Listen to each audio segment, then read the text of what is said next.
All right, guys, Red Alert 2 World Series action coming at you, and today I have possibly the wildest, wackiest game of professional Red Alert 2 that I have ever seen in my entire life. Now, we got a couple of the best players in the world in here, Marko the GOAT, Lgnd the God of Thunder, and today they're going to be playing Yuri's Revenge, which is very different than regular Red Alert 2. Now, both these game modes are played competitively at the top level, but regular Red Alert 2 is a lot of those like Grizzly Rhino, intense tank battles. Yuri's Revenge for the Allied faction, all sorts of wacky shit can happen. You got Navy SEALs, Tanya's better, the Paradrop's better, spies are better, you got players engineering each other, and all sorts of wildly entertaining stuff can come from that, as you guys are about to see. Lgnd's a strong Yuri's Revenge player. Lgnd actually has the crown right now. This is, this is the title fight. Lgnd currently the crown holder. He won last month versus Marko. And I think Lgnd, the first couple games going Soviet, and then deciding like, hey, I'm not gonna go Rhino for Rhino against the GOAT. Let's go Allied here and try to get weird. And Marko now, Marko repaying the favor as he loads up his own flak track. Yeah, this should get nice, and this should devolve into pure chaos here. All right, here we go. Yeah, calling Yuri's Revenge clown games. Honestly, I like the mix. I used to think like, oh, which one's better? I want to do this, I want to do that. I like the mix, man. I like Blitz. I like Red Alert 2. I like Yuri's Revenge. This is hilarious to me. Marko stealing his power plant and selling it. It cracks me up. It cracks me up. It does. I really do enjoy it. This is actually kind of funny. So in the last 2 points, we've seen the Soviet player clowning the Allied player, which is usually the opposite. Normally, you see the Allied player using engineers and stuff more. In this case, in both times, though, it's the Soviet player. And you see this bunker here. This is the pro move. 1 bunker, 3 conscripts, and 1 bunker. Great way to counter a Navy SEAL or an engineer. We do have a Navy SEAL out. This is a Navy SEAL IFE now. Yeah, should be. Yeah, I'm surprised. Path. That's kind of surprises me. I'm surprised he didn't bring didn't put a sentry gun down there. Marko's not like. I feel like Marko's not like. Marko only has his like bachelor's degree in clown warfare. He doesn't have like a PhD like Lgnd. Like he takes the power plant, he sells it. He doesn't go too crazy. He's happy with just getting it. You only need 3 conscripts. It's just an eco thing. 3 conscripts should be able to counter. Oh, he gets it. He gets it. Oh, the double. Lgnd, the paradrop, the 1-2 punch. Oh, that was sick. That was sick. All right, guys, I gotta hop in here and break this one down really quick because I missed it live and this was an absolute work of art. So first, Lgnd goes down the middle, uses a Navy SEAL IFE to get that war factory. Then his paradrop of GIs on the top side get the top war factory. Now on the back side, Marko has a bunker next to his war factory, and that's meant to defend against a Navy SEAL. But what it allows Lgnd to do is alt the war factory. Basically, if you park your tank right on the ramp while they shoot your tank, they're gonna do damage to their own building. And in this case, they actually destroy it. Lgnd gets the 3-pack.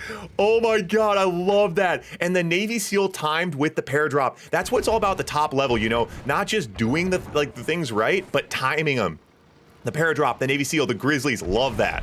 Mirage is now to defend Rhinos. Marko looking for some offensive value here. Lgnd got to be very, very comfortable in this position. Marko now downfield. I think engineering that flat track dodges the Harrier. Nice micro, but now a Mirage tracking it. And another Navy SEAL. Dude, Lgnd is like full on. Oh, that's a spy? He gets the spy in? No, that was a spy. Wait, what? He just got a spy in. Oh my gosh, that is amazing. Yeah, that is, hey, that's why you call him the God of Thunder. He needs a new nickname. This isn't what you, wait, yeah, now look, Vet Mirages are coming out, and that's the beginning of the end for the Soviet player. The 3-pack war factories, and early in the game, takes out 3, and spies the war factory. If Marko wins this game, Lgnd has to retire, right? Yeah, God of Mischief. We're giving him a new name. God of Mischief. Loki. We're gonna start calling him Loki. He's not Thor anymore. He's Loki now. If Marko wins this game, does Lgnd have to retire? What do you guys think? I think that's fair. If Marko wins this game, Lgnd has to retire. I think that's fair. Yeah, you set the waypoints. Yeah, to get units in buildings, like to really Navy SEAL and spy at a top level, you set the waypoints before you put them in, and then right when you deploy, they go in. It's pretty fun. Yeah, that's one of those things too. I think when you watch some of this stuff, the engineers and stuff, you're kind of like, oh, this is clowny or whatever, and like it's clowny in a way, but it's not like easy. it's not easy, especially the top level players are pretty good at countering them. If you watch the point of view of some of the top level players, you can find the links to Lgnd, Marko, a few of those guys. Oh my gosh, another spy. He just went in his radar. He just put Marko dark. He spied the radar. Marko on the backside, 4 shields. He 4 shields. Oh, and then the Deso bomb on the backside. Oh, nice Deso bomb on the backside. Oh my gosh, I gotta get my head on a swivel, man. These guys are doing some next level stuff right now. Oh my gosh, the Rhino's taking down the Grizzlies, and the Desolators on the backside. He's gonna zone out the Grizzlies. He's gonna zone out the Grizzlies. He zones out the Grizzlies, now goes at him. Oh my gosh, Marko on a level right now. Marko on a level right now. Nothing on the backside. Now he already used his get out of jail free card. The MCV goes down. Marko says, what for shield? He says, what for shield? AFC goes down. Rhino's still hunting. Now these vet Grizzlies, remember the spy, those vet Grizzlies are going elite quick, and Lgnd does stop the bleeding. Rhino's waypointed into Lgnd's base now, but Marko is gonna have to pull out. Nice value there, got the MCV, but the AFC as well. Battle Lab still out. Battle Lab, 3 war factories, and a huge economy. Lgnd on 25k. Marko going for the MCV move. Now Marko up in MCV. This is Yuri's revenge, right? A long game, late game. That's what Marko's going to try to play here, but he does need to try to slow things down and get a defensive effort together, because we got a group of Grizzlies going hunting, 1 elite in the group, and 4 vets.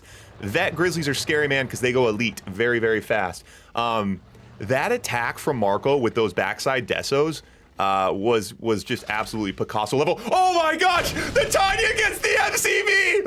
Are you fucking with me right now? Are you fucking with me right now?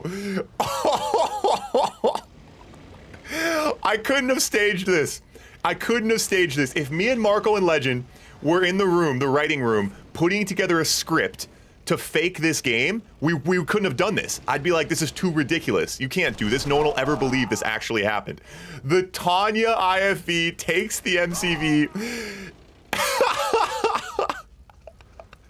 Yes, yes, yeah, this is why I don't like, dude, honestly, normally this stuff bothers me. Like, normally I get a little bit annoyed with these kind of shenanigans. At this moment, I'm adoring it. I am elated with these shenanigans, to be perfectly honest. Desolator's now zoning out the retreat. Marko pushing these Grizzlies around. Now, Lgnd could be going Mirages here. Once you get a spy in, the choice to go Grizzlies or Mirages is a little bit interesting. And Marko wins the game. Marko still wins. I mean, are you not entertained?